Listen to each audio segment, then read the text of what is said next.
Hi students, good morning all of you. हमारा जो chapter चल रहा है 5वां चैप्टर है सरफेस केमिस्ट्री, और इस चैप्टर में हम कोलाइडी विलयनों का वर्गीकरण पढ़ रहे थे। वर्गीकरण में हमने पहला प्रकार पढ़ लिया था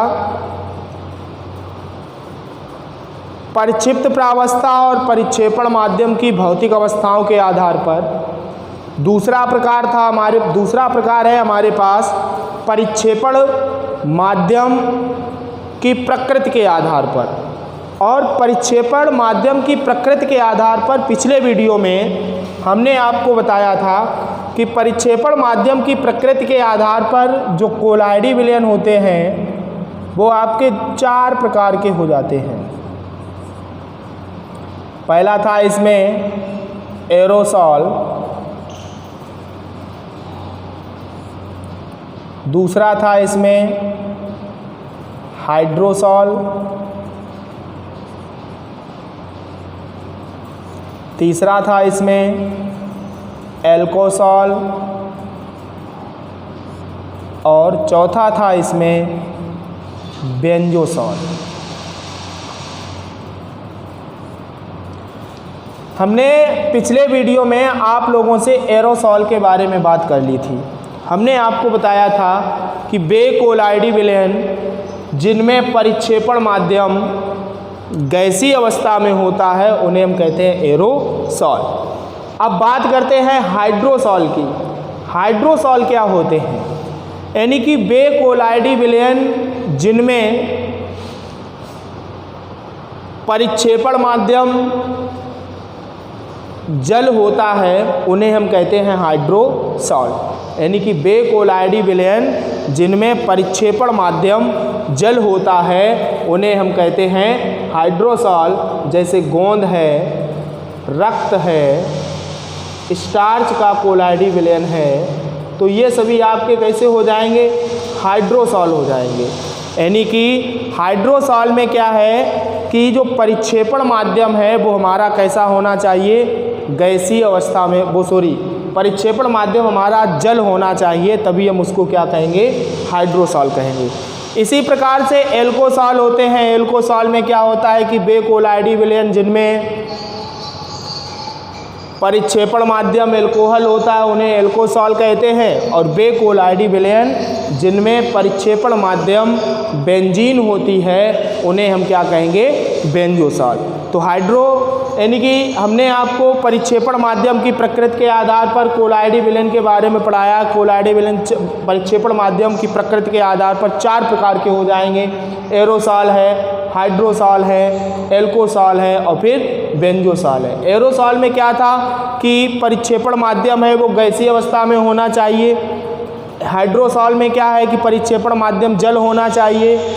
एल्कोसॉल में क्या है कि परिक्षेपण माध्यम एल्कोहल होना चाहिए, और बेंजोसॉल में क्या है कि परिक्षेपण माध्यम बेंजीन होनी चाहिए। अब इसके आगे की बात करते हैं हम लोग कि आगे वर्गीकरण हम किस आधार पर करेंगे। आगे देखते हैं हम कि कौन सा आधार है जिसके आधार पर हम कोलाइड को हम बांटेंगे। तो हमारे पास आधार हो जाएगा परिक्षिप्त प्रावस्था के कणों पर आवेश के आधार पर। कोलाइडी विलयन को हम परिक्षिप्त प्रावस्था के कणों पर आवेश के आधार पर अगर विभाजित करेंगे तो हमें पता है कि आवेश जो होता है, आवेश कितने प्रकार का होता है? आवेश होता है 2 प्रकार का, धन आवेश और ऋण आवेश।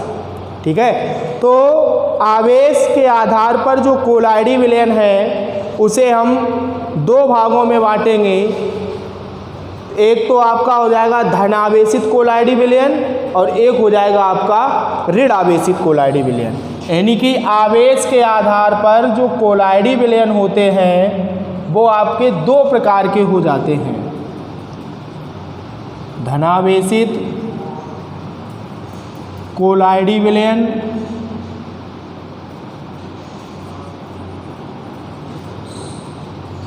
दूसरा हो जाता है ऋणावेशित कोलाइडी विलयन। धन आवेशित और ऋण आवेशित। अब धन आवेशित कोलाइडी विलयन हम किसे कहेंगे कि ऐसे कोलाइडी विलयन होने चाहिए जिनके परिक्षिप्त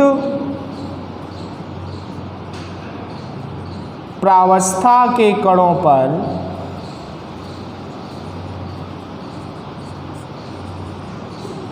धन आवेश हो।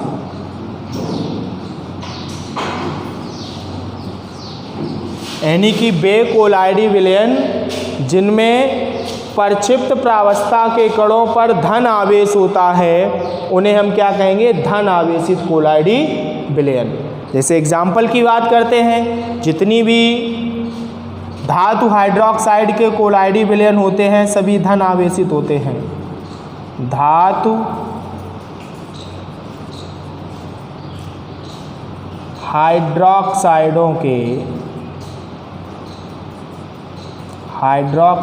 के कोलाइडी विलयन ये सभी कैसे हैं, धन आवेशित कोलाइडी विलयन होते हैं। इनमें जो परिक्षिप्त प्रावस्था होती है, परिक्षिप्त प्रावस्था के कणों पर धन आवेश होता है।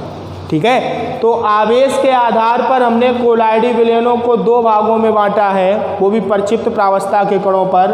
परिक्षिप्त प्रावस्था के कणों पर आवेश के आधार पर कोलाइडी विलयन दो प्रकार के हैं। एक है आपका धन आवेशित कोलाइडी विलयन और दूसरा है आपका ऋण आवेशित कोलाइडी विलयन। अब धन आवेशित कोलाइडी विलयन क्या होता है कि वे कोलाइडी विलयन जिनके परिक्षिप्त प्रावस्था के कणों पर धन आवेश होता है उन्हें हम क्या कहेंगे, धन आवेशित कोलाइडी विलयन कहते हैं। एग्जाम्पल क्या हो जाएगा, धातु हाइड्रोक्साइडों के विलयन। अब बात करते हैं कि ऋण आवेशित कोलाइडी विलयन क्या होता है। तो ऋण आवेशित कोलाइडी विलयन हम किसे कहेंगे, जिनके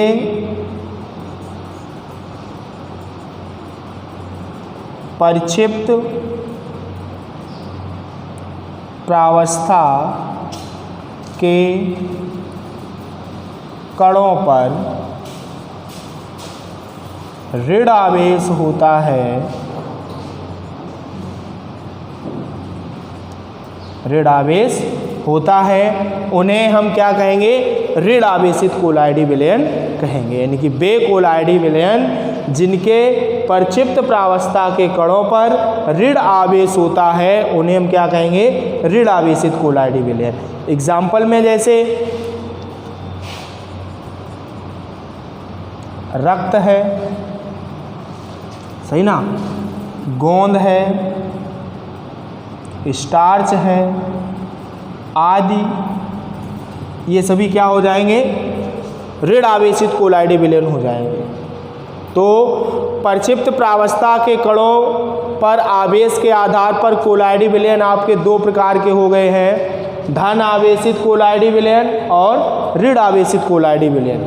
धन आवेशित कोलाइडी विलयन हम किसे कहेंगे कि वे कोलाइडी विलयन जिनके परिक्षिप्त प्रावस्था के कणों पर धन आवेश होता है, धन आवेशित कोलाइडी विलयन कहलाते हैं। एग्जाम्पल हो जाएगा धातु हाइड्रोक्साइडों के विलयन। और ऋण आवेशित क्या हो जाएंगे, वे कोलाइडी विलयन जिनके परिक्षिप्त प्रावस्था के कणों पर ऋण आवेश होता है उन्हें हम क्या कहेंगे, ऋण आवेशित कोलाइडी विलयन कहते हैं। एग्जाम्पल हो जाएगा रक्त, गोंद, स्टार्च आदि। अब देखो, प्रत्येक जो कोलाइडी विलयन है उसमें जो परिक्षिप्त प्रावस्था के कण होते हैं उन पर आवेश का होना आवश्यक क्यों है। उन पर आवेश का होना आवश्यक इसलिए हो जाता है कि अगर परिक्षिप्त प्रावस्था के कणों के मध्य आवेश नहीं होगा तो वहाँ पर प्रतिकर्षण की प्रक्रिया नहीं हो पाएगी, और जब प्रतिकर्षण की प्रक्रिया नहीं होगी तो हो सकता है कोलाइडी कण आपस में संघनित हो जाएं और फिर इसके बाद में अवक्षेपित हो जाएं। तो आवेश इसीलिए पाया जाता है प्रत्येक कोलाइडी विलयन आवेशित होता है। कोई भी कोलाइडी विलयन है उसके परिक्षिप्त प्रावस्था के कणों पर समान आवेश होता है। जैसे अगर हम रक्त की बात करते हैं तो रक्त का जो कोलाइडी विलयन है या जो रक्त है वो स्वयं एक कोलाइडी विलयन है। इसके जो परिक्षिप्त प्रावस्था के कण होंगे इन पर सदैव समान आवेश ही आपको मिलेगा। जितने भी कण हैं सभी पर आपको ऋण आवेश मिलेगा। जब समान आवेश होता है तो आपको मालूम है कि समान आवेश सदैव एक दूसरे को प्रतिकर्षित करते हैं। तो यहाँ पर क्या होता है कि ये जो कोलाइडी कण होते हैं ये एक दूसरे से दूर दूर भागते रहते हैं, जिससे ये आपस में संघनित नहीं होते और कोलाइडी विलयन का स्कंदन नहीं हो पाता है। फिर वो वहाँ पर उस समय अवक्षेपित नहीं होगा। तो आवेश का होना इसीलिए आवश्यक होता है। तो प्रत्येक कोलाइडी विलयन पर आवेश होता है। आवेश के आधार पर दो प्रकार के थे, हमने आपको दोनों प्रकार के पढ़ा दिए हैं। आगे के वीडियो में हम लोग क्या करेंगे कि अब कोलाइडी विलयन का वर्गीकरण हम पढ़ चुके हैं, तो आगे के वीडियो में हम कोलाइडी विलयन का निर्माण पढ़ेंगे कि हम कोलाइडी विलयनों को किस प्रकार बना सकते हैं। ठीक है, आज के लिए इतना ही। धन्यवाद।